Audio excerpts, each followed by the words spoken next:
100 Ways to Motivate Yourself. Change Your Life Forever. Written by Steve Chandler. Read by the author. I hope what I'm about to say doesn't offend you, but you have no personality. That each of us has a fixed personality is a complete myth. We make ourselves up as we go along. Charlie Chaplin once entered a Charlie Chaplin look-alike contest in Monte Carlo, and the judges awarded him third place. The choices we make for our thinking either motivate us or they don't. And while clear visualization of a goal is a good first step to success in life, self-motivation demands more. To truly motivate yourself in the life you want to live, action's required.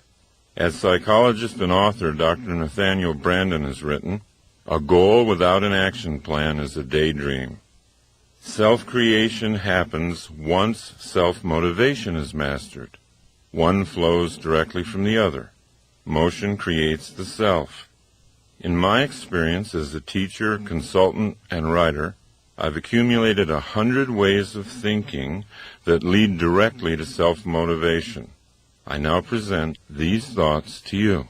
Number 1. Create a vision. Arnold Schwarzenegger was not well known in 1976 when he and I had lunch together at the DoubleTree Inn in Tucson, Arizona. He was in town publicizing the movie Stay Hungry. It was a box office disappointment that he just made. I was a sports columnist for the Tucson Citizen, and my assignment was to spend a full day one-on-one with Arnold and write a feature story about him. So at one point I casually asked him, "Now that you've retired from bodybuilding, what are you going to do next?"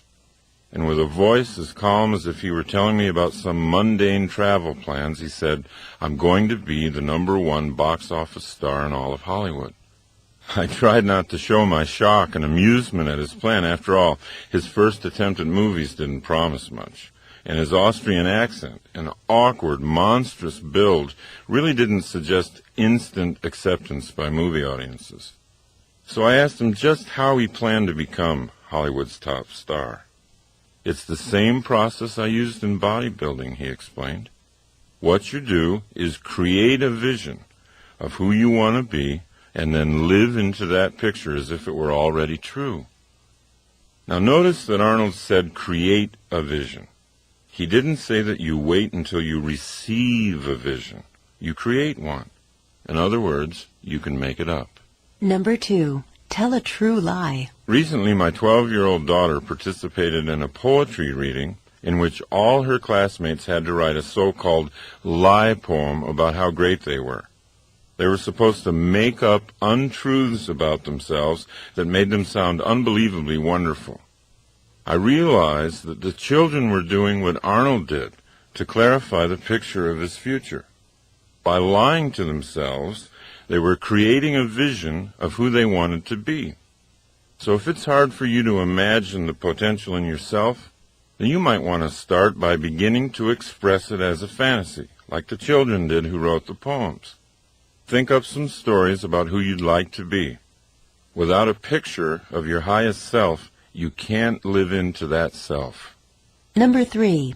Leave your comfort zone. Our society encourages us to seek comfort. And yet, only challenge will test our skills and make us better. Only challenge and the self-motivation to engage the challenge will really transform us. And every challenge we face creates a more skillful self. So it's up to you to constantly look for challenges to motivate yourself. And it's up to you to notice when you're buried alive in a comfort zone. Then break free and fly away. Number 4. Find your key. I used to have the feeling that everyone else in life had been issued an instruction book on how to make life work, and I, for some reason, wasn't there when they passed the books out. Still struggling in my mid-30s with a pessimistic outlook and no sense of purpose, I voiced my frustration once to a friend of mine, Dr. Michael Killebrew. He recommended a book to me. The name of the book was The Master Key to Riches by Napoleon Hill. What the book actually did was a lot more than increase my earning capacity, although by practicing the principles in the book, my earnings did double in less than a year. Hill's advice ultimately sparked a fire in me that changed my entire attitude toward life. Without fully understanding it, I was engaging in the process of completely rebuilding my own thinking. I was, thought by thought, replacing the old cynical and passive orientation to life with a new, optimistic and energetic attitude. So what was this master key to riches? Napoleon Hill tells us in his book, quote, "The great master key to riches is nothing more or less than the self-discipline necessary to help you take full and complete possession of your own mind. Remember, it is profoundly significant that the only thing over which you have complete control is your own mental attitude." Maybe the Hill book won't be your own key, but I promise you that you'll find your own instruction book if you keep looking. You'll find it when you're ready to seek. It's out there, waiting for you. Number 5. Plan your work. Many of us think we're too depressed right now to start on a new course of self-creation, or we're too upset. But Napoleon Hill says that's the perfect time to learn life's most important rule. There is one unbeatable rule for the mastery of sorrows and disappointments, he says, and that's the transmutation of those emotional frustrations through definitely planned work. It's a rule which has no equal. Once we get the picture of who we want to be, definitely planned work is the path to self-motivation.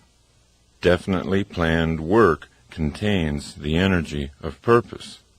1 hour of planning saves 3 hours of execution. Most of us don't take the time to plan for an hour. We don't understand that it'll be the most productive hour we spend. Instead, we wander into the workplace and react to crises, and ironically, most crises are a result of a failure to plan. Well, it is impossible to work passionately with a sense of purpose and feel depressed at the same time. Successfully planned work will motivate you to do more and more than you ever thought possible. Number 6. Move your goalposts. Most people are surprised to learn that the reason they're not getting what they want in life is because their major goals are too small and too vague, and therefore have no power. Your major goal will not be reached if it fails to excite your imagination. What really increases motivation is the setting of a large and specific power goal. A power goal is a dream that drives you. People who have created power goals are living on purpose. They know what they're up to in life. How can you tell if you've got a big enough and real enough power goal? Simply observe the effect your goal has on you. It's not what a goal is that matters. It's what a goal does. Number 7. Dribble with your other hand. If you've ever coached kids who play basketball, you know that most of them have a tendency to dribble with only one hand, the one attached to their dominant arm. When you notice a child doing this, you might call him aside and say, "Hey, Billy, you're dribbling with one hand. The defender can easily defend you. Your options are cut off. You need to dribble with your other hand, so that can't happen." At which point, Billy says, "I can't." Billy, it's not that you can't. It's that you haven't. Then you explain to Billy that his other hand can dribble just as well if he logs enough bounces. It's just the simple formation of a habit. After enough practice dribbling with his other hand, Billy begins to learn you were right. And the same principle is true for reprogramming your own habits of thinking. Thinking is just like bouncing the ball. On the one hand, you can think pessimistically and build that side of you up. It's just a matter of repeating the bounces. On the other hand, you can think optimistically, one thought at a time, and build that side up. The overall pattern won't change after just a few positive bounces of the ball, but you do change, one thought at a time. Number 8. Play your character.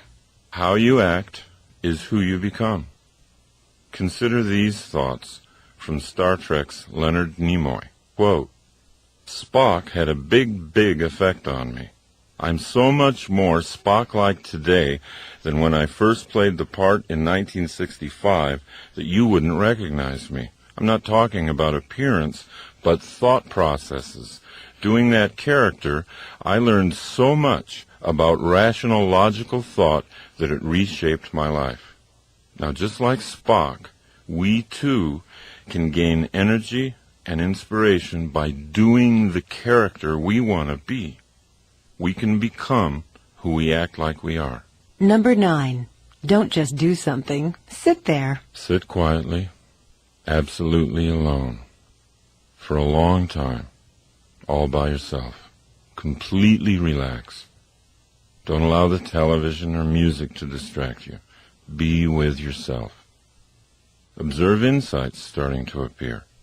Observe your relationship with yourself starting to get better. Sitting in silence allows your true dream in life to take shape and clarity. In modern, interactive, civilized life today, you're either living your dream or someone else's. And unless you give your dream the time and space it needs to express itself, you'll spend the better part of your life living the dreams of other people. Number 10. Use the right chemicals. Not real drugs, of course.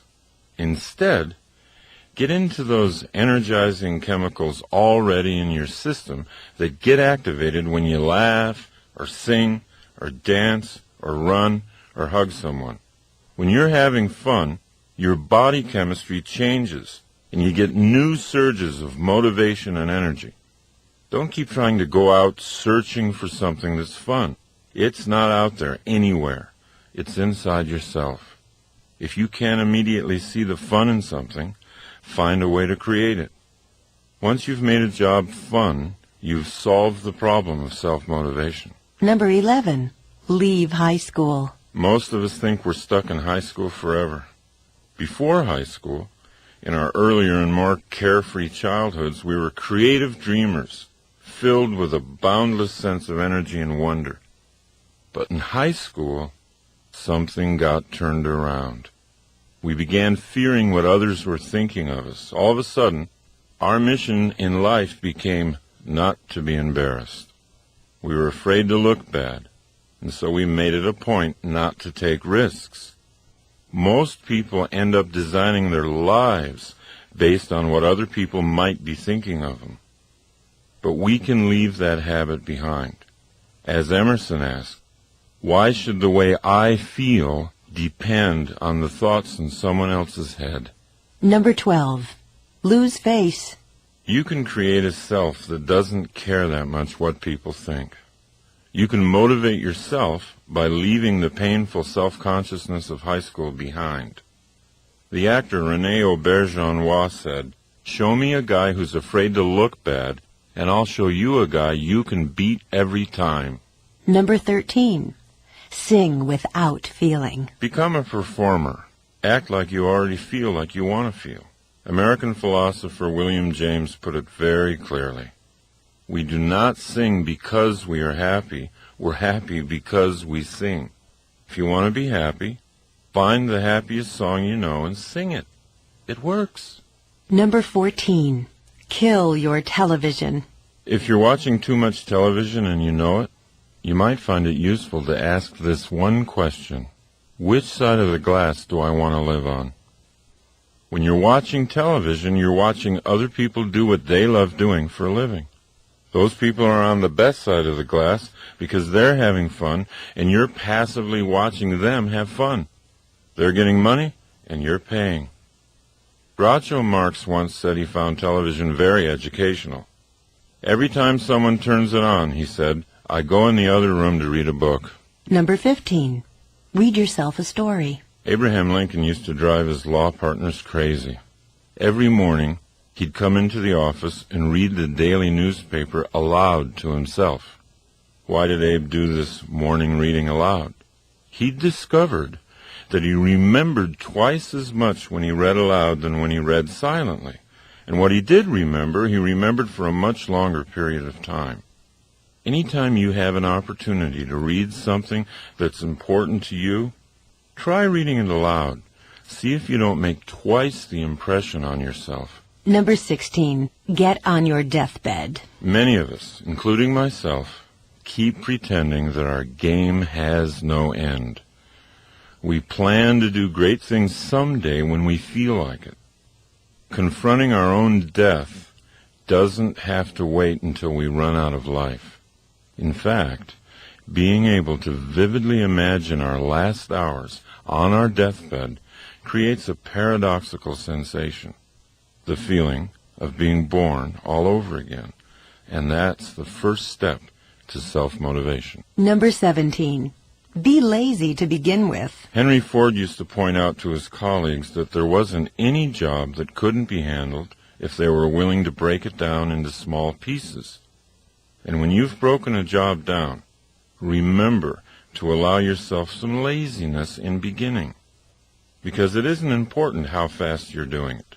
What's important is that you are doing it. The irony is, the slower you start something, the faster you'll be finished. When you first think about doing something hard and overwhelming, you're most aware of how you don't want to do it at all. In other words, the mental picture you have of the activity, doing it fast and furiously, is not a happy picture. So you think of ways to avoid doing the job altogether. Thinking about starting slowly is easy, and doing it slowly allows you to actually start doing it. Therefore, it gets finished. Number 18. Leave your friends. Politely walk away from so-called friends who don't support your goals.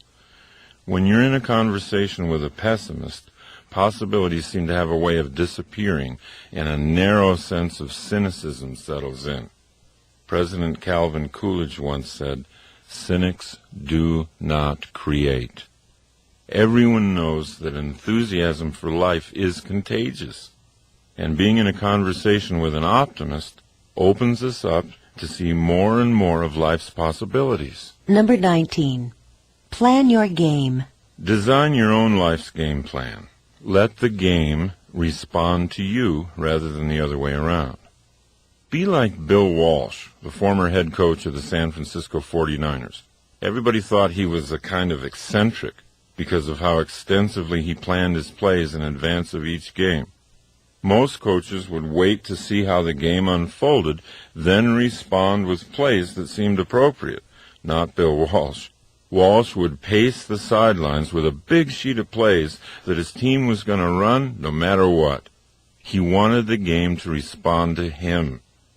Walsh won a lot of Super Bowls with his so-called eccentric proactive approach. But all he did was to act on the crucial difference between creating and responding. Number 20. Find your inner Einstein. The next time you see a picture of Albert Einstein, realize that that's actually you. Every human has the capacity for genius. To experience Einstein's creative level of thinking, all you have to do is commit to using your imagination. You know, this is sometimes a difficult recommendation for grown-ups to follow. Grown-ups have become accustomed to using their imaginations for only one thing: worrying. Grown-ups visualize worst-case scenarios all day long. All their energy for visualization is channeled into colorful pictures of what could go wrong. Worry is a misuse of the imagination. What people don't comprehend is that the human imagination was designed for better things. People who use their imaginations to create often achieve things that worriers never dream of achieving, even if the worriers have much higher IQs. Dreaming is the design stage of creating the future. Imagine yourself living a motivated life. Number 21. Feel good first. Most people think they'll feel good once they reach some goal. They think happiness is out there somewhere. The problem with putting off feeling good about yourself until you hit a certain goal is that it might never happen.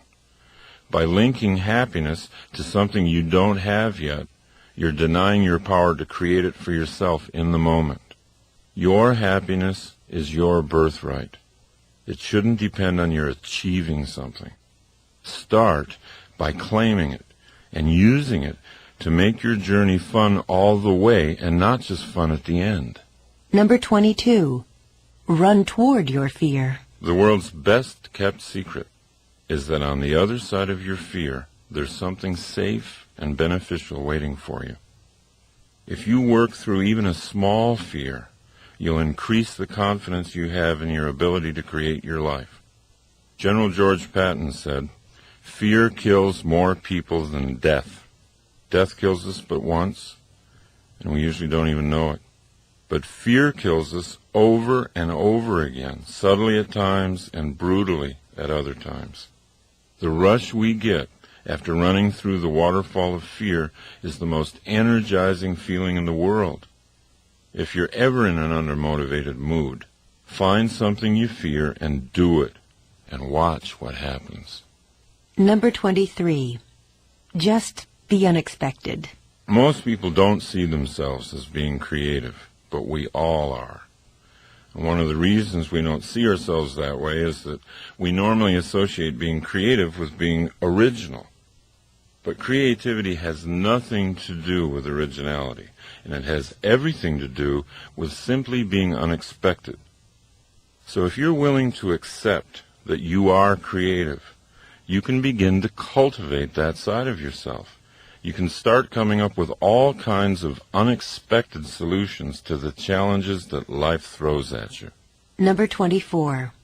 Create your relationships. The Italian artist Luciano de Crescenzo said, "We are each of us angels with only one wing, so we can only fly embracing each other." We can't create our truest selves without creating relationships in the process. Relationships are everywhere. In relationships, most of us think with our emotions, not our minds. But anytime you take a relationship problem up into the mind, you have unlimited opportunities to get creative. Conversely, when you send a relationship problem down the elevator into the heart, the gut, you risk staying stuck in that problem forever. This doesn't mean that you shouldn't feel anything. Feel everything. Notice your feelings, but don't think with your feelings.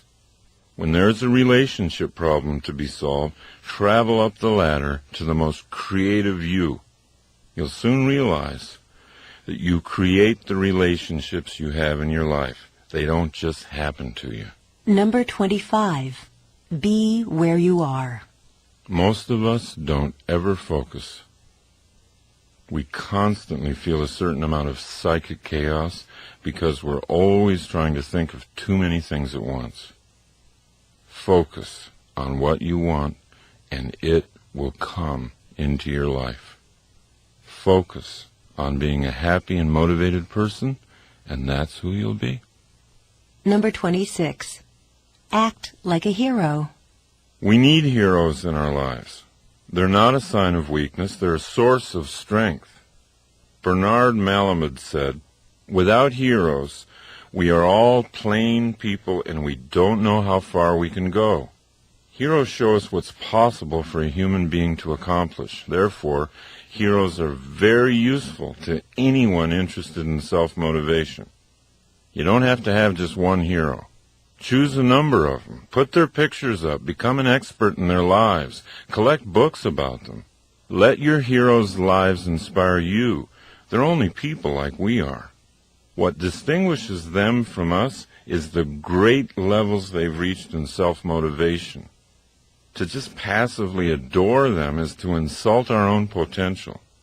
Instead of looking up to our heroes, it's much more beneficial to look into them. Number 27. Accept your willpower. You know, a lot of people say, "I don't have any willpower." But if you think you have no willpower, you're undermining your own success. Everyone has willpower. To be listening to this program, you've got to have willpower. The first step in developing your willpower is to accept its existence. The second step is to know that your willpower, like a muscle in your arm, is yours to develop. You're in charge of making it strong or letting it become weak. Willpower is not strengthened by random external circumstances. Willpower is an inside game. Make a promise to yourself to be clear and truthful about your own willpower. It's always there. Number 28. Say no to yourself. A lot of people are afraid of the word discipline. But at the root of the word discipline is the word disciple. When you're self-disciplined, you've simply decided in matters of the will to become your own disciple. Once you make that decision, your life's adventures get more interesting. You start to see yourself as a stronger person. You gain self-respect. Psychologist Abraham Heschel said, "Self-respect is the fruit of discipline. The sense of dignity grows with the ability to say no to oneself." Emerson said that when we say no to a temptation, the power of that temptation passes into our willpower. And William James recommended that we do at least 2 things every day that we don't want to do.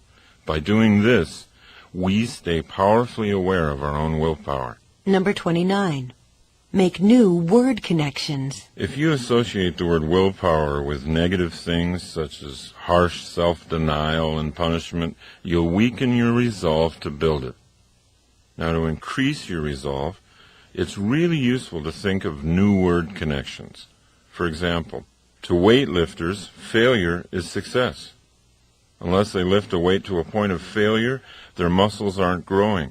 So they've programmed themselves through repetition to use the word failure in a positive sense. Language leads to power.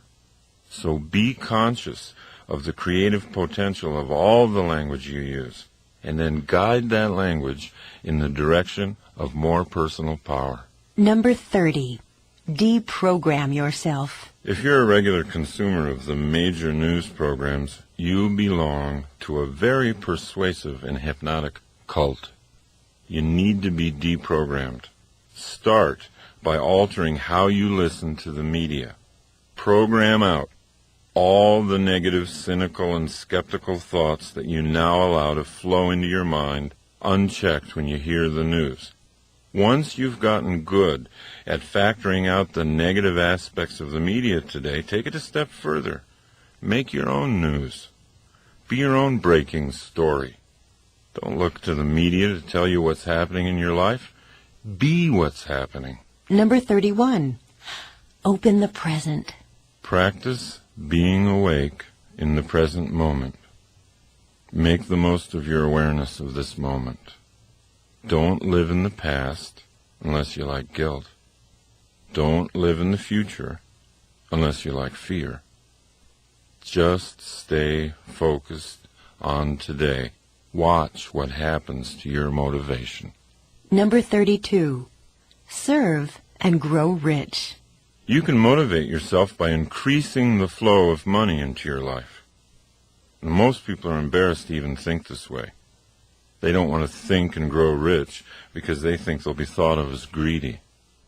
Or maybe they still believe in the thoroughly discredited Marxist economic superstition that to make money, you have to take it away from somebody else. Or else they don't want to come across as being obsessed with money. But you know who's really obsessed with money? People who think they don't have enough. They obsess about money all day long. It's in their family discussions. It's in their minds at night. It becomes a destructive part of their relationships during the day. George Bernard Shaw said, "Our first duty in life is not to be poor. The road to not being poor always travels through your professional relationships. The more you serve those relationships, the more productive you'll become, and the more money you'll make. Allow yourself to link financial well-being with an increased capacity for compassion for others. If I'm living in poverty, how much love and attention can I give my children or to my fellow humans? How much help can I be to others if I'm always worried about being in debt?" Number 33. Imitate Columbo. In your professional life, whatever it is, always be curious. When you meet with someone, think of yourself as a bumbling but friendly private detective like Columbo was. Ask questions. By asking questions in your relationships, you're already creating the relationship, and you're already self-motivated. You don't have to wait for the other person to make it happen. Number 34. Give away some power. Motivate yourself by giving someone else the ideas necessary for self-motivation. You can have any experience you want in life simply by giving that experience away to someone else. John Lennon called it instant karma. If you want to be motivated, shift your inspiration to someone else. Point out their strengths. Offer encouragement and support. Watch what it does for you. Number 35. Talk to yourself. We've always been a little nervous culturally about talking to ourselves. We associate it with insanity. But Plato said that thinking was the soul talking to itself. There's no one better to talk to than yourself if you really want to get things worked out. No other person has as much information about your problems. No one knows your skills and capabilities better. Nathaniel Brandon suggests that we get our creative thinking going each morning by asking ourselves 2 questions. 1, what's good in my life? And 2, what is there still to be done? Because thought always precedes action, talking to yourself is a proven way to get motivated. Number 36. Schedule your comebacks. Progress toward your goals is never going to be a straight line. It'll always be a wavy line. You'll go up and then come down a little. 2 steps forward and 1 step back.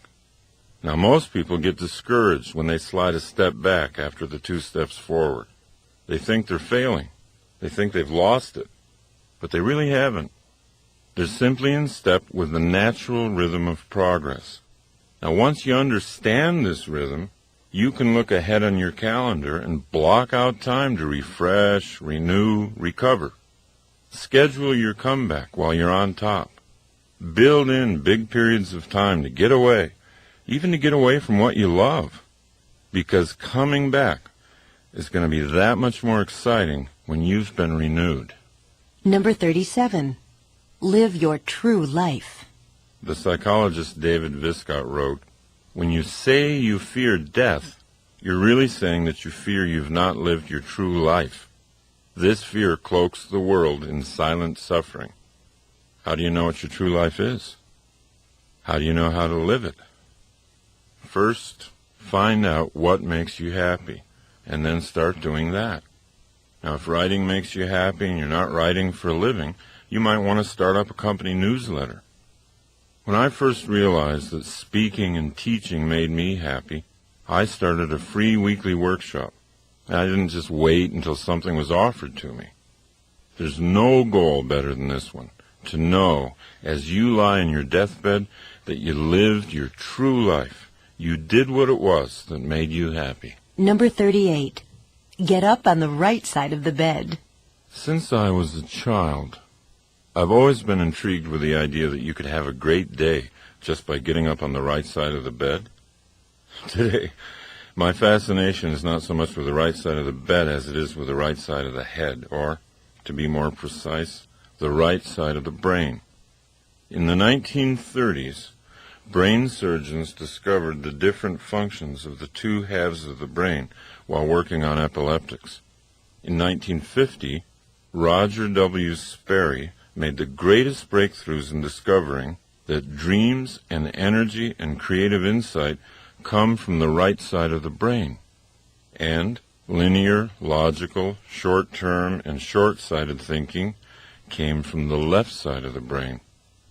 The best explanation for how whole brain thinking surpasses left brain thinking or right brain thinking is in a book written by British philosopher Colin Wilson called Frankenstein's Castle. Wilson reveals that we have more control over drawing vital energy and creative ideas from the right brain than we ever realized. And what stimulates the right brain the most is a high sense of purpose. If you had to carry a heavy sack of sand across town, your left brain might get upset and tell you, well, you're doing something boring and tedious. However, let's say your child were injured. Let's say your little girl were injured badly, and she weighed the same as the huge bag of sand. You'd carry her the same distance to a hospital with a surprising surge of vital energy. That energy would be sent from the right brain. And that's what purpose does to the brain. Self-motivation increases when the left brain gets good at telling the right brain what to do. Number 39. Use your magic machine. Most people wait for an external crisis. A threatened bankruptcy or an attack on the street or the burning down of their home or an unwanted divorce to finally kick in their whole brain thinking. But that leads to a life of reaction rather than creation. The 3 best ways to activate whole brain thinking are through goal setting, joyful work, and revitalizing play. So rather than wait for some external crisis to appear, you can create an internal challenge of your own. Goals and games. Goals and games motivate you more than anything else in the world. Number 40. Get your stars out. Terry Hill, the New York writer, has been a friend of mine since the 6th grade, and he gives lectures and seminars on creativity. His advice to his audiences on the subject of creativity is from J.D. Salinger, and that is, make sure you get your stars out. And this is another way of saying, let the universe that is in you shine freely. Don't try too hard to force things. Just get your stars out and let them shine. Number 41. Be a finisher. Do you want to know where fatigue really comes from? It doesn't come from working too hard. All the research shows that fatigue comes from not finishing your work. William James once wrote, "Nothing is so fatiguing as the hanging on of an uncompleted task." I was giving a self-motivation seminar recently.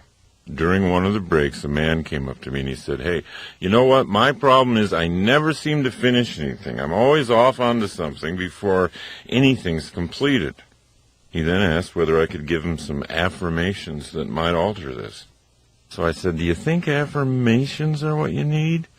I mean, if you had to learn to use a computer, could you do it by sitting on your couch and repeating the affirmation, 'I know how to use a computer. I'm great at using computers. I'm a wizard on a computer'?" He admitted that affirmations would probably have no effect on his ability to use a computer. So the best way to change your belief system is to change the truth about you, I told him. To believe that you're a good finisher, you've got to build a personal record of finishing tasks. He followed my suggestions, and he followed them with great enthusiasm. He bought a notebook, and at the top of the first page he wrote, "Things I've finished."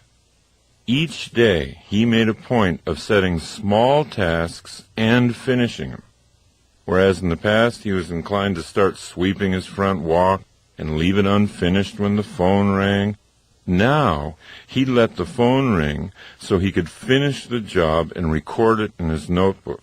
The more things he wrote down, the more confident he became that he really was becoming a finisher. Consider how much more permanent his belief change was than if he tried to do it with affirmations. He could have whispered to himself all night long, "I am a great finisher." But his right brain would have known better. We motivate ourselves by finishing things. Number 42. Invent games.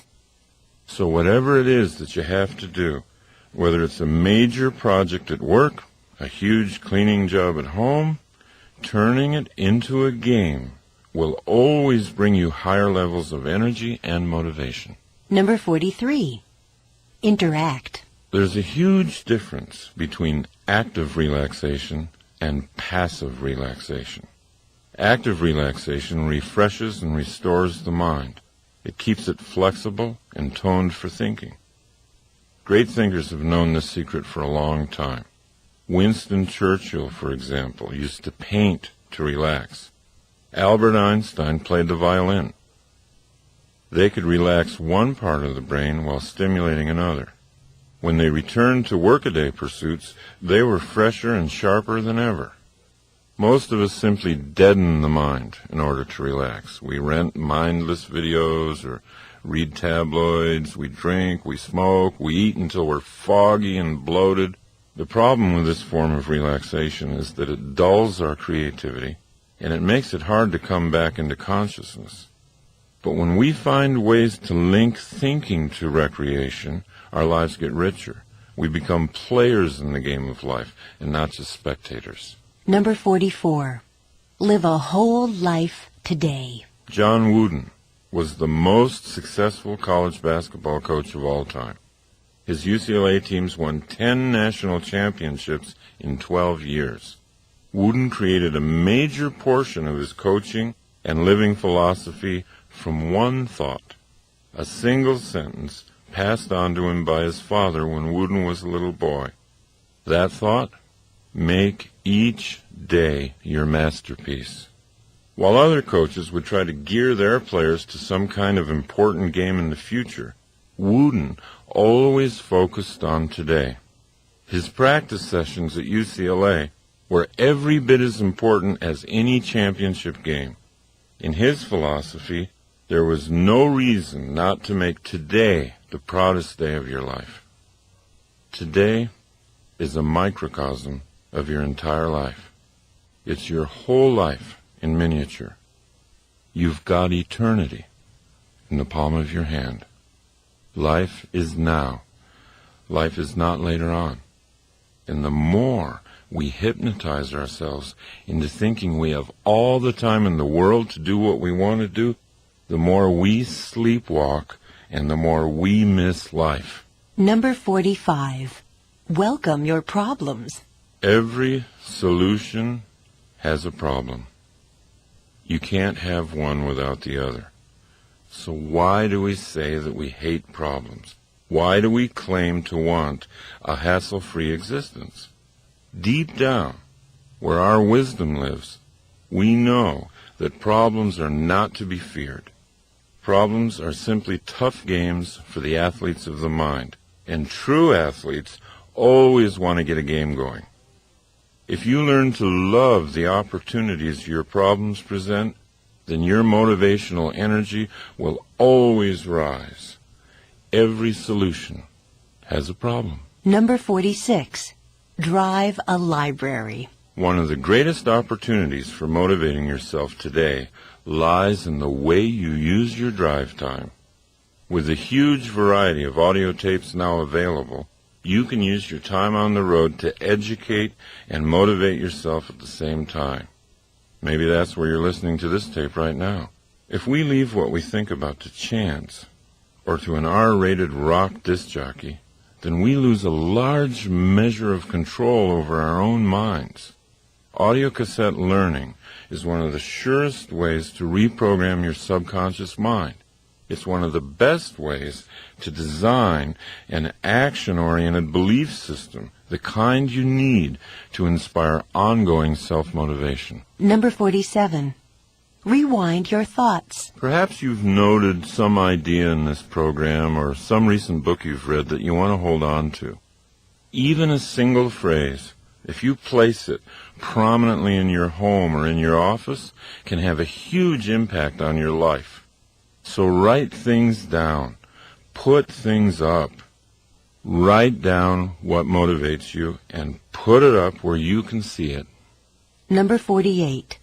Make yourself up. One of the ways to get started creating goals and action plans is just make them up like you did as a kid. Think of creating in simpler terms than that. Think of it as something that all humans do very easily. The French physician Émile Coué said, "Always think of what you have to do as easy, and it will be." Number 49. Get small. Most people participating in the free enterprise system have become thoroughly convinced of the power of setting large and specific long-range goals for themselves. Career goals, yearly goals, and monthly performance goals are always on the mind of a person with ambition. But many people overlook altogether the power of small goals. Goals set during the day that give energy to the day and a sense of achieving a lot of small wins along the way.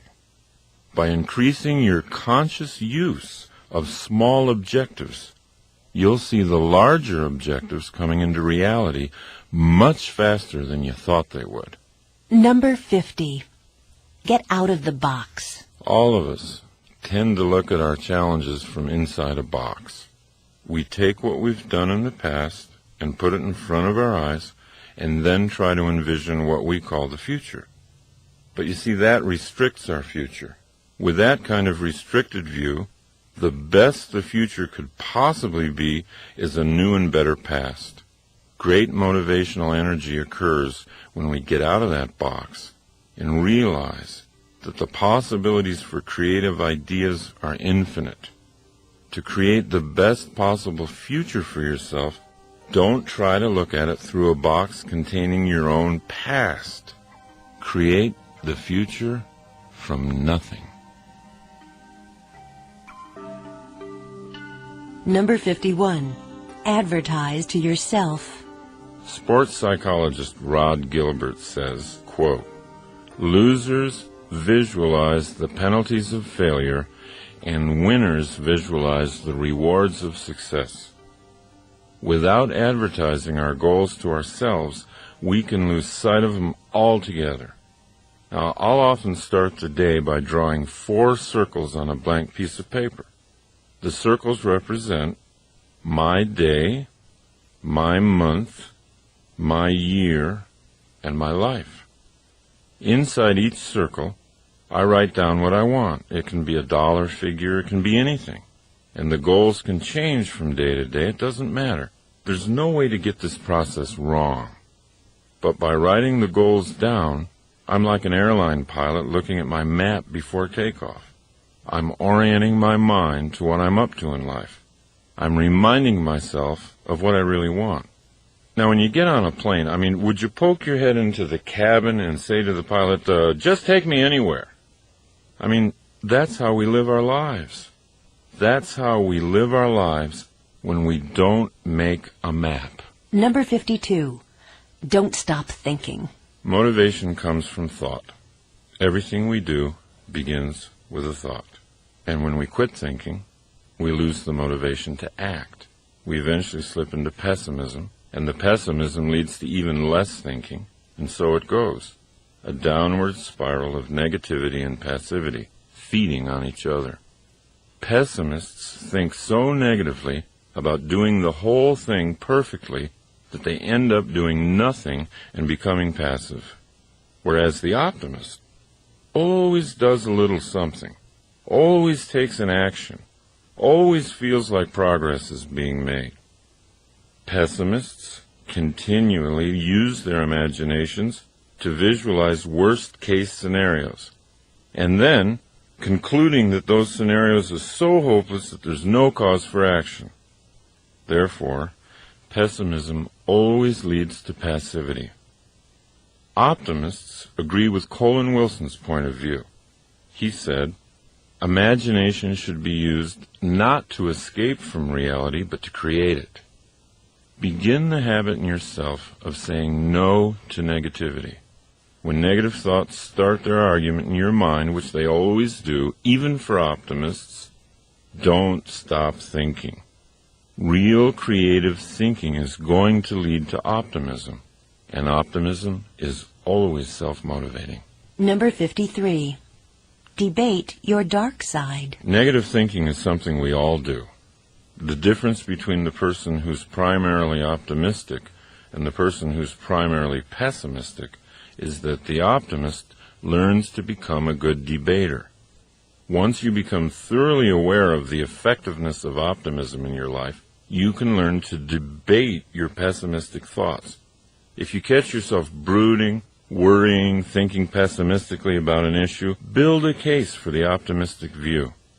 Pretend you're an attorney whose job it is to prove the pessimist in you is wrong. If you really want to open up your life, go optimistic. Number 54. Make use of trouble. You know, I think all of us have heard so many stories, so many incidents where bad events, looking back, in retrospect, were strokes of great fortune. A person who breaks her leg skiing, meets a doctor in the hospital, falls in love, marries him, has a happy life. What seemed horrible turns out to be unexpectedly great. We begin to see the truth in what Richard Bach says. Every problem carries a gift inside it. Now, by choosing to make use of seemingly bad events, by asking yourself, how can I use this? What might be good about this? You can get to the gift inside your problem a lot more quickly. Number 55. Learn to brainstorm by yourself. So, try this. Put a goal on the top of a page, and then put numbers 1 through 20 on that page and begin your brainstorming session. List 20 ideas. They don't have to be well thought out. They don't have to be reasonable. Give yourself permission to flow. Your only objective is to have 20 ideas scrawled down within a certain period of time. If you do this for 1 week, you'll end up with 100 ideas. Are they all usable? No, of course not. But who cares? When you began the process, you probably didn't have any usable ideas. Number 56. Create your own voice. There have been times when I've been told that I am lucky to have a good speaking voice. Many people are impressed. Sometimes I don't even use a microphone. I speak to hundreds of people in the audience, boom out to them. And you know, people will say, boy, you've been blessed with a powerful set of vocal cords. I have to tell you, it's not true. My voice used to be no better than some feeble monotone. It really was really awful. I mean, I would talk like this. Now, you know, my voice, I would love to see you today. Now look, I set about to change it. I always carry a number of cassettes in my car. I always sing along with them. I crank them up good and loud. By the way, it's best done while you're driving alone. And I sing at the top of my lungs. I make certain I do it every day, even when I don't feel like singing. See, that's the point. Don't let your feelings ruin your life. Keep thinking. Strategize. Plan. You can create anything you want. You can even create your own voice. Number 57. Live on the frontier. We've always had a real fascination with America's frontier days. Shows like Little House on the Prairie, movies like Dances with Wolves. I mean, it reflects a real yearning for those adventurous times. Now, what's exciting, what's really exciting about today is that a new frontier is here. The technological explosion, our entry into the information age, have created a situation in which employers are no longer interested in our job histories. At least it's not as much as they used to be. What are they interested in? Right now, our current capabilities. For example, let's say my company's trying to enter the Chinese market to sell its software, and you, at age 70, can speak fluent Chinese, know all about software, and have energy and zest for success. How can I afford not to hire you? Times have changed. This is the new frontier. It's all about what you can do, not about what you've done. Number 58. Replace your habits. Self-motivation is much more difficult to achieve when we're held back mentally by certain bad habits. But here's the catch. Bad habits can't be gotten rid of because they exist for good reasons. They're there to do something for us, even if that something ends up being self-destructive. You see, down deep, even a bad habit is trying to make us operate better. That's why bad habits have to be transformed and built upon. They can't be killed. They can't be eliminated. We have to go to the beneficial impulse that drives the habit and then build on that to make the habit grow from something bad into something good. What we then achieve is habit replacement. Now, where bad habits are concerned, replacement is the only thing that works. I've known people who quit smoking without even intending to. Maybe they took up running, some form of aerobic exercise. And soon, the breathing and relaxation they were getting from the exercise made smoking feel so bad to their bodies they quit. They quit smoking because they'd introduced a replacement. Subconsciously, you don't even think your habit is bad because it's fulfilling a perceived need. So the way to strengthen yourself is to identify the need and build on it. Honor the need by replacing the current habit with one that's healthier and more effective for you. Number 59. Paint your day. Self-motivation is much more difficult to achieve when we're held back mentally by certain bad habits. When you wake up, try picturing your day as a blank artist's canvas. Ask yourself, who's the artist today? Me or blind circumstance? If you choose to be the artist, how do you want to paint your day? Number 60. Swim laps underwater. When Bobby Fischer prepared for his World Championship chess match with Boris Spassky, he prepared by swimming laps underwater every day. He knew that as the chess matches wore on into the late hours, the player with the most oxygen going to his brain would have the mental advantage. So he built his brain by building his lungs. Sometimes all you need is the air that you breathe just to motivate yourself. Going for a run or a walk or simply deep breathing gives the brain the fuel it feeds on, and motivation comes easy. Number 61. Get some coaching. After a disappointing round on the golf course, Jack Nicklaus would often take a golf lesson. When I first heard about this, I said to myself, who could give Jack Nicklaus a lesson in golf? But that was before I ever really understood the value of coaching. And then a young business consultant named Steve Hardison taught me something. Nicklaus takes a lesson, not because his coach is a better player, but because his coach can stand back from Nicklaus and see his moves objectively. So, if coaching is appropriate for your golf or tennis game, it could also be appropriate for the game of life. Ask someone you admire to be honest with you and coach you for a while. Let them tell you what they see. It's a courageous thing to do, and it'll always lead to growth. Number 62. Leave home. Once when Steve Hardison and I were discussing a few of my old habits that were holding me back from realizing my business goals, I finally said to him, but why? Why do I do those things? I mean, if I know they hold me back, why do I continue to do them? And he said, you do them because they feel like home. When you do those things, you do them because that's what you're comfortable doing. And so you make yourself right at home doing them. As they say, there's no place like home. Home can be an ugly place if it's not kept up and consciously made beautiful. Home can be a dark, damp prison, smelling of bad habits and laziness. But we think we're safe there. However, when we inspect the worn-out house more closely, we can see that the safety we think we're experiencing is pure self-limitation. Now, you might want to identify the habits that keep you trapped. Identify what you've decided is your final personality, for example. Understand that it might be a hasty construction built only to keep you safe from risk and growth. See, once you've done that, you can leave. You can leave home. You can get the blueprints out, and you can create a home you really want. Number 63. Perform rituals. As you listen to these various ways to motivate yourself, you might have noticed that action is often the key. Doing something is what leads to doing something. It's the law of the universe. An object in motion stays in motion. My own ritual for jump-starting the brain is walking. Many times in my life I've had a problem that seemed so overwhelming.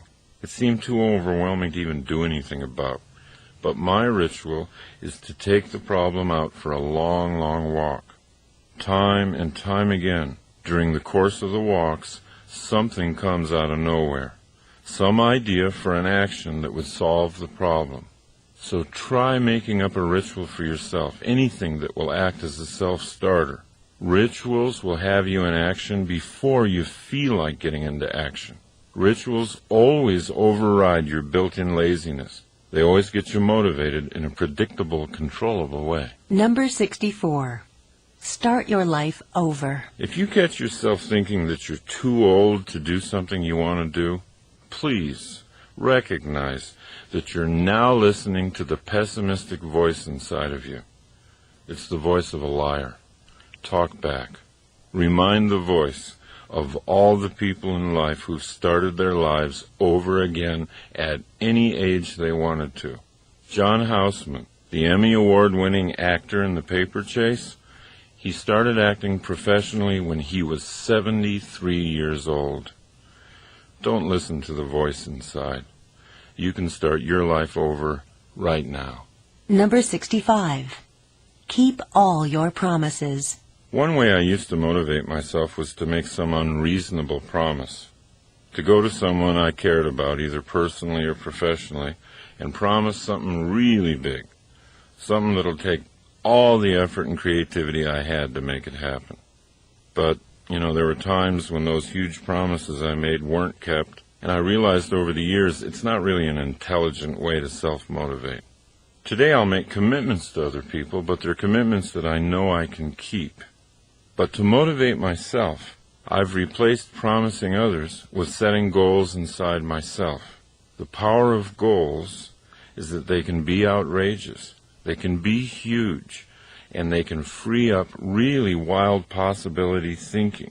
Without setting large goals internally, what I tend to do is just live a life of things that I think I have to do. Number 66. Give some luck away. Basketball coach John Wooden used to say, you cannot live a perfect day without doing something for someone who will never be able to repay you. I agree with that. And there's a way to make sure you can't be repaid. That's doing something for someone who won't even know who did it. Now this gets into a theory I've had all my life, and that is, you can create luck. You can create luck in your life by giving it away. See if you can't begin creating your own luck. Number 67. Draw your universe. If you use my 4-minute 4-circle goal-setting system that I talked about earlier, you can create your own goal-directed universe. Try this. After you wake up in the morning, wipe the sleep from your eyes, sit down with a pad of paper, and draw 4 circles. Now these are your own planets. Label the first circle, lifelong dream. Your lifelong dream might be to save, $500,000 for your retirement years. So put that number in your life circle. Then look at the next planet in your solar system, circle 2. That circle you're going to label my year. What do you need to save in the next 12 months in order to be on course to hit your life savings goal? Now that you've got your first 2 circles filled with a number, move to the 3rd circle, my month. What would you have to save each month to hit your year's goal? Then put that number down and go to the final circle, my day. What would you need to do today that if you repeated it every day would ensure a successful month? You can't help but see that each circle, if done successfully, guarantees the success of the next circle.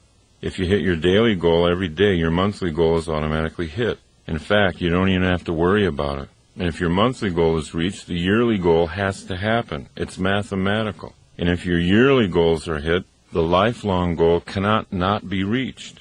Then you can see, proven for you, that your life and your day are the same thing. You can create your own universe any way you like. The system itself is not the motivator. Your understanding of your responsibility to be a creative planner, that's what the motivator is. Number 68. Get up a game. If you're really interested in motivation, there's nothing more fun than competition. Competition has a bad name these days. It shouldn't. It teaches you the valuable lesson that no matter how good you are, there's always somebody better than you. That's a lesson in humility everybody needs. And it teaches you that by trying to beat somebody else, you reach for more inside of you. Trying to beat somebody else puts the game back into life. And if it's done optimistically, it gives energy to both competitors. It teaches sportsmanship, and it gives you a benchmark for measuring your own growth. So in your life, let the games begin. Have fun winning and losing. And when someone has insulted you or underrated you, don't just get even, get better. Use your victory, not to hurt them, but to create you. Number 69. Turn your mother down. In Dr. Martin Seligman's studies of optimism and pessimism, he found out a remarkable fact. We first learn how to explain the world to ourselves from our parents, and more specifically, our mothers. I'm quoting from Dr. Seligman. Young children listen to what their primary caretaker, usually the mother, says about causes, and they tend to make this style their own. If the child has an optimistic mother, this is great, but it can be a disaster for the child if the child has a pessimistic mother. Fortunately, Seligman's studies show that the disaster only needs to be temporary, that optimism can be learned at any age.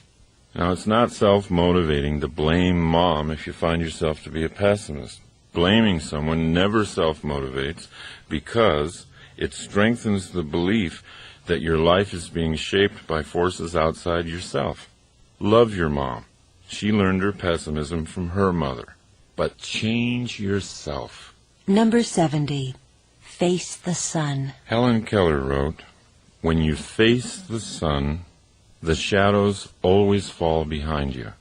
This was Helen Keller's poetic way of recommending optimistic thinking. What you look at, what you face, grows in your life. What you ignore falls behind you.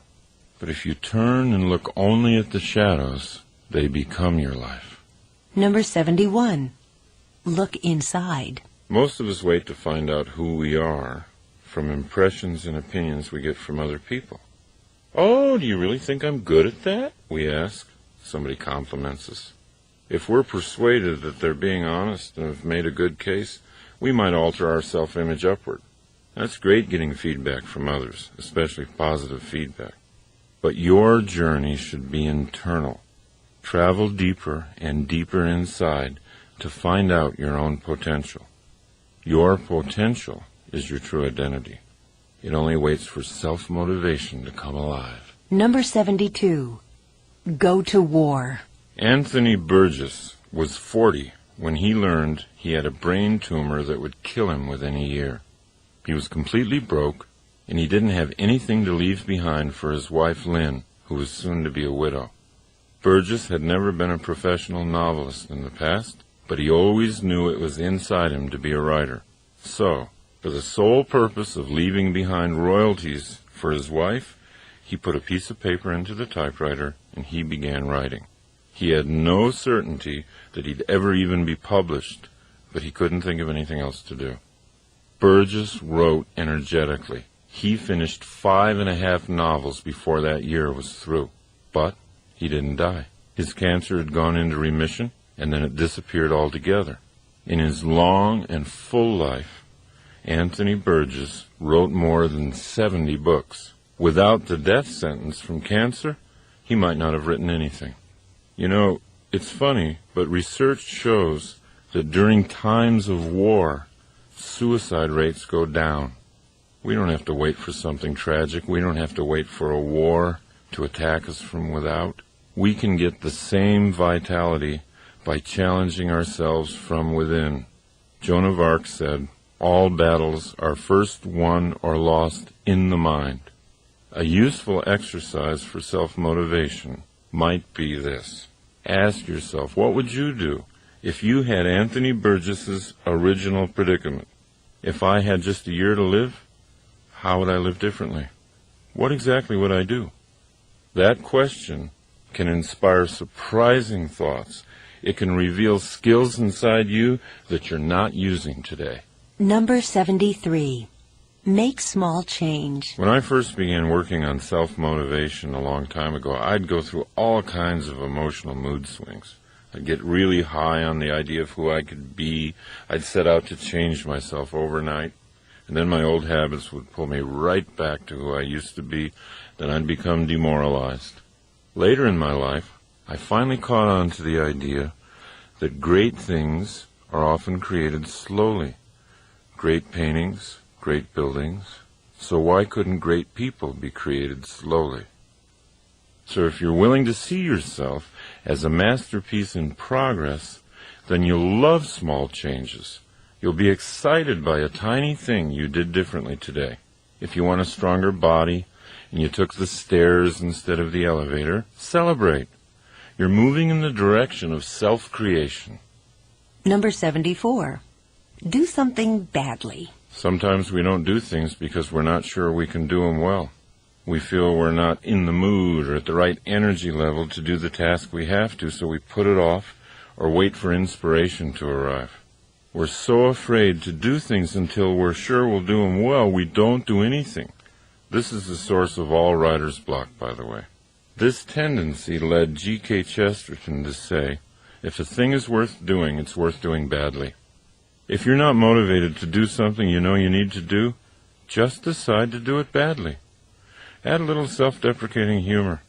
Be comically bad at what you're doing, and then enjoy what happens to you once you're in the process. Number 75. Be a visioneer. A few years ago, I began working with motivational speaker and author Dr. Dennis Deaton, and he allowed me to learn and even teach his principles of visioneering, which he defines as engineering dreams into reality by the use of active mental imaging. The principle is this: you can't do anything that you can't picture yourself doing. Visioneering is just another word for picturing yourself. Once you make the picturing process conscious and deliberate, you begin to create the self you want to be. Number 76. Shine your light. Chesterton used to say that taking things lightly was the most spiritually advanced thing you could do to improve your effectiveness in life.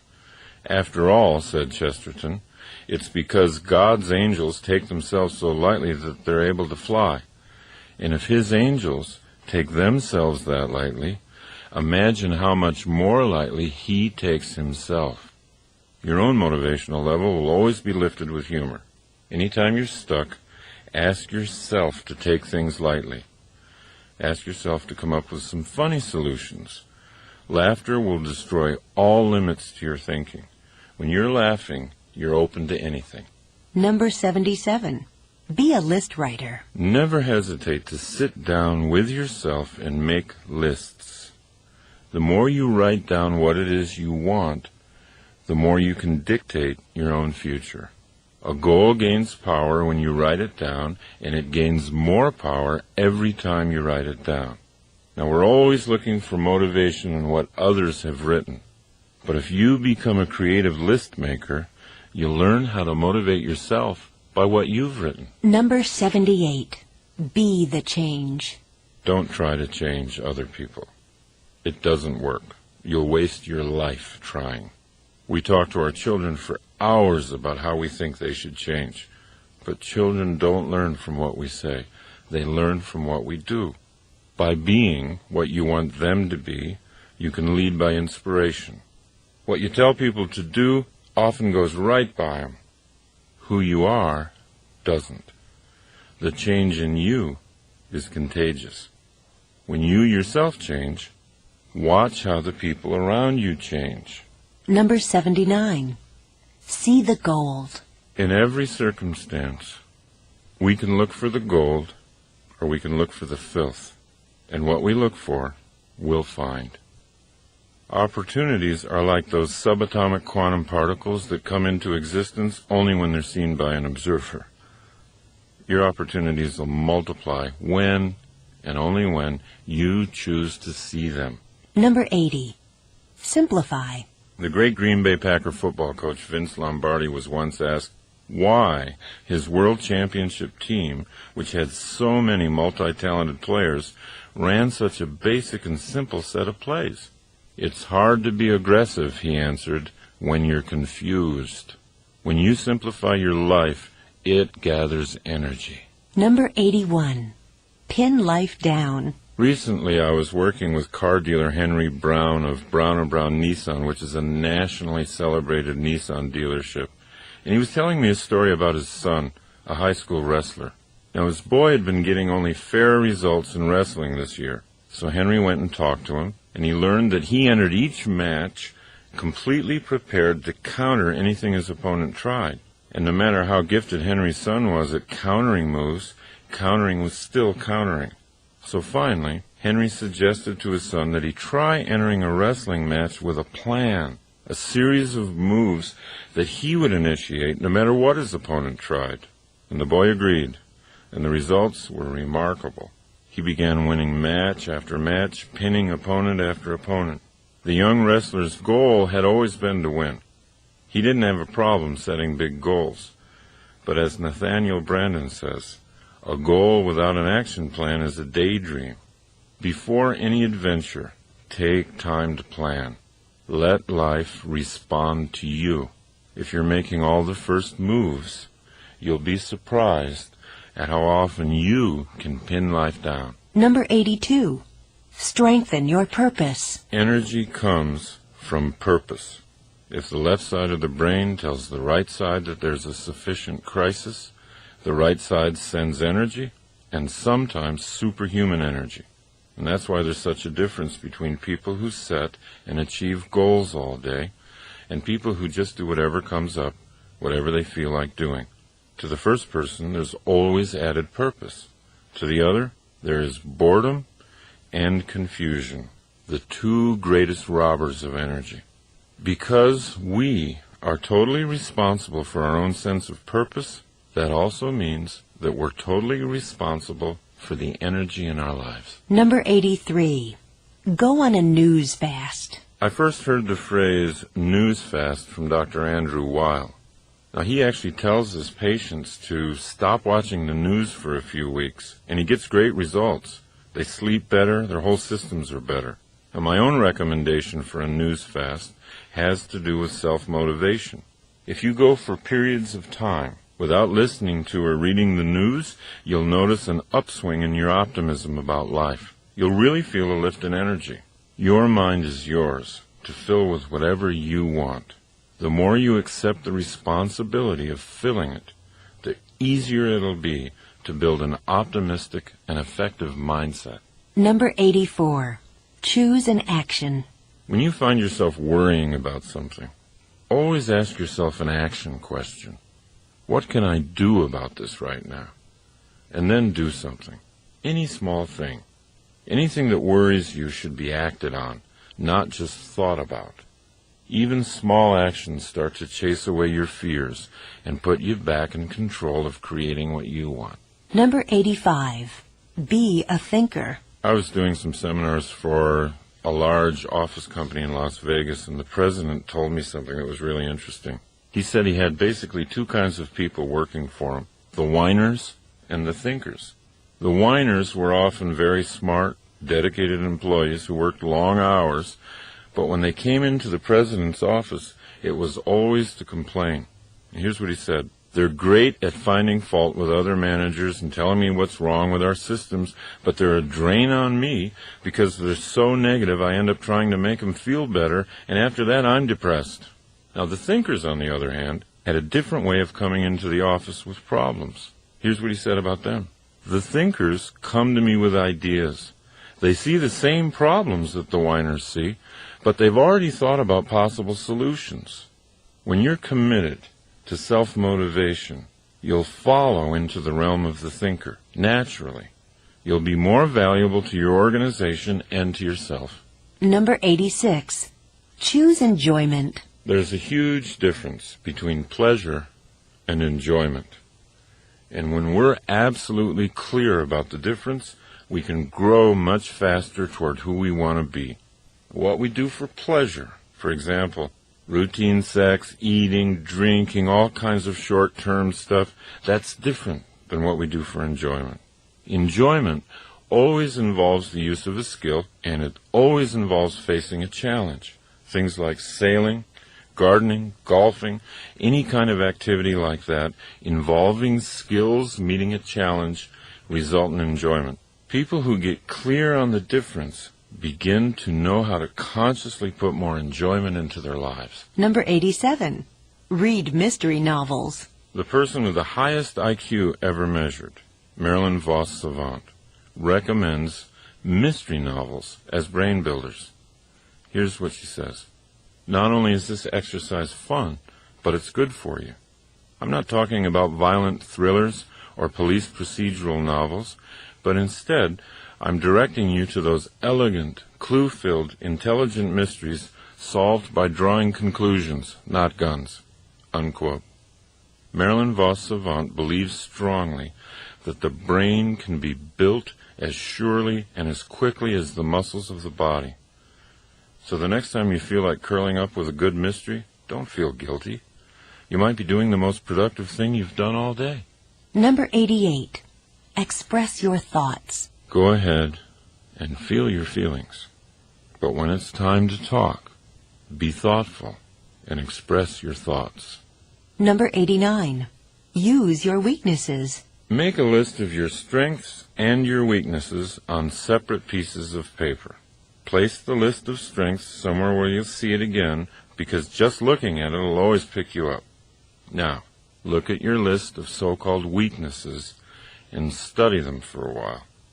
Stay with it until you feel no shame or guilt about them. Allow them to become interesting characteristics instead of anything negative. Ask yourself how each characteristic could be useful to you. When Arnold Schwarzenegger became a professional actor, he had a weakness: his thick Austrian accent. It wasn't long, however, before Arnold incorporated his accent into the charm of his action hero persona on the screen, and a former weakness became a strength. His accent became an identifying part of his characters, and people everywhere were imitating it. Now, there isn't anything on your weakness list that can't be a strength for you if you think about it long enough. Number 90. Try becoming your problem. Whatever type of problem you're facing, the most self-motivational exercise I know of is to immediately say to yourself, "I'm the problem." Because once you see yourself as the problem, you can see yourself as the solution. By seeing ourselves as victims of our problems, we lose the power to solve them. To activate the power inside ourselves, we need to take only 2 essential steps. 1, own the problem, and 2, create the solution. Number 91. Inflate your goal. There is another self-motivator that must be used as an intellectual tool only. Take a certain goal of yours and double it, or triple it, or multiply it by 10, and then ask yourself, quite seriously, what would you have to do to achieve that new goal? Now, I've often used this method for self-motivation with myself. If I have a goal of signing, say, 2 seminar contracts in the next 3 weeks, I'll often get out a pad of paper and ask, how would I get 10 contracts signed in 3 weeks? It always puts me at a different level of thinking. And because I'm solving the problem of 10, I always get at least 2. Remember, it's just a self-contained game, not a promise to anybody else. But it is a game that's fun to play. Why? Because it works. Number 92. Come to your own rescue. There are 2 ideas that are contained in the work of psychotherapists Nathaniel and Devers Brandon that have helped me incredibly. Here's the first one. You can't leave a place you've never been. And here's the other one. No one is coming. I used to believe I could run from all my frightening thoughts and beliefs about myself. But all that ever did was create deeper internal fears and conflicts. What I really needed was to get all my fears into the sunshine and demystify them.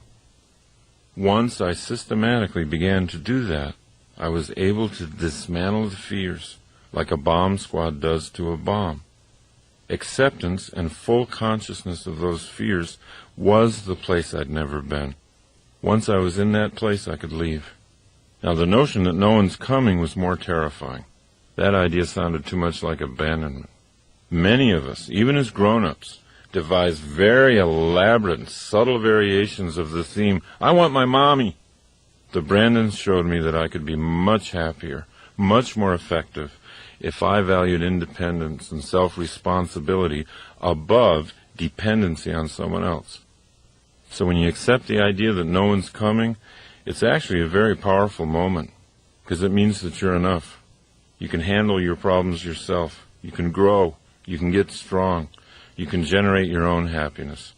And paradoxically, from that position of independence, truly great relationships can be built, because they're not based on dependency. They're not based on fear.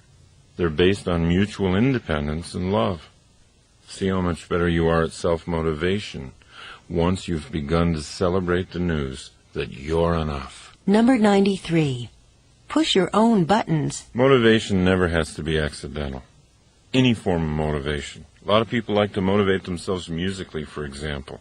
But you don't have to wait for hours until a certain song comes on the radio that picks up your spirits. You can control what songs you hear. If there's certain songs that always lift you up, create a greatest motivational hits tape for yourself.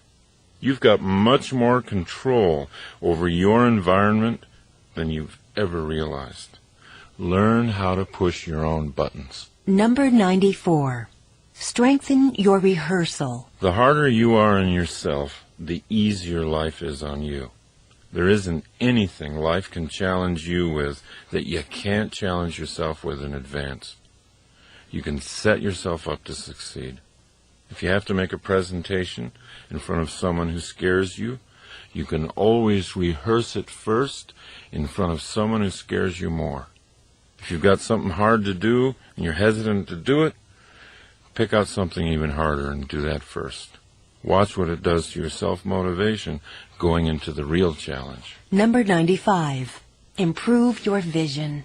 Robert Fritz said, "It's not what a vision is, it's what a vision does." So what does your vision do? Does it give you energy?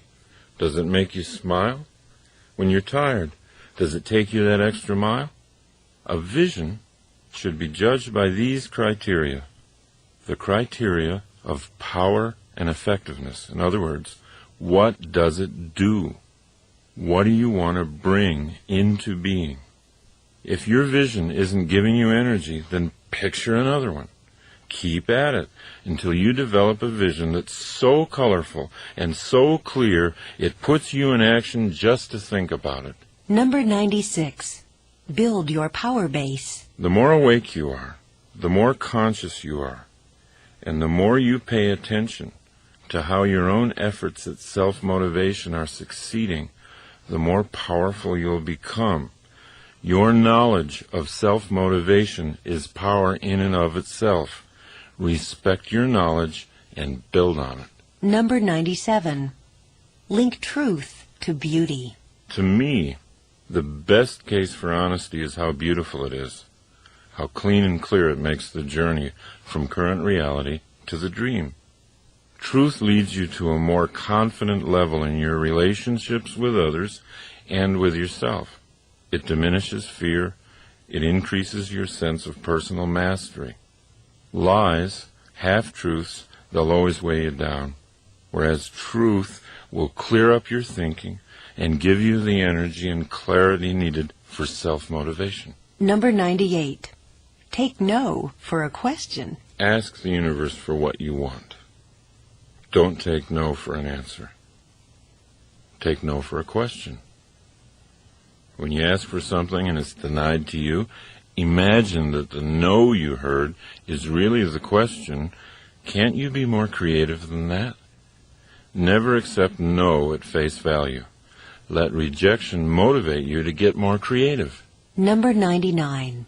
Walk with love and death. Whenever I need to get through something, face something, or create a courageous kind of action plan, I always take long walks.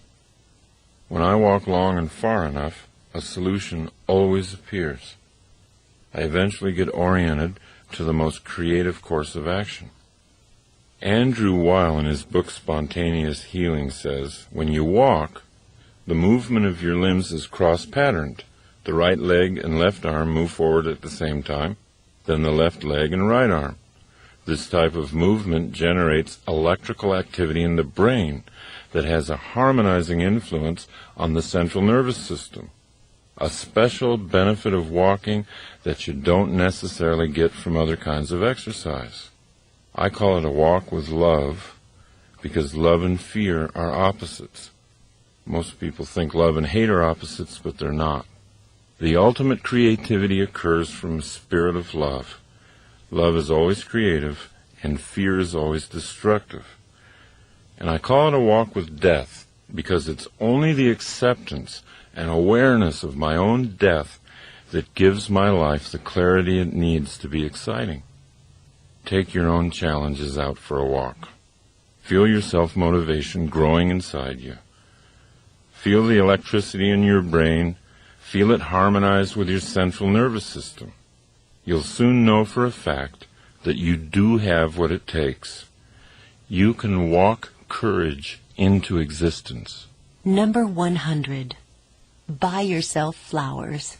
Buy yourself flowers, and every time you look at them, let them remind you of how colorful your future is going to be, how fresh your thoughts are, how easy it is for you to honor yourself, how much power you have to make your environment beautiful, and how sweet the smell of the universe can be.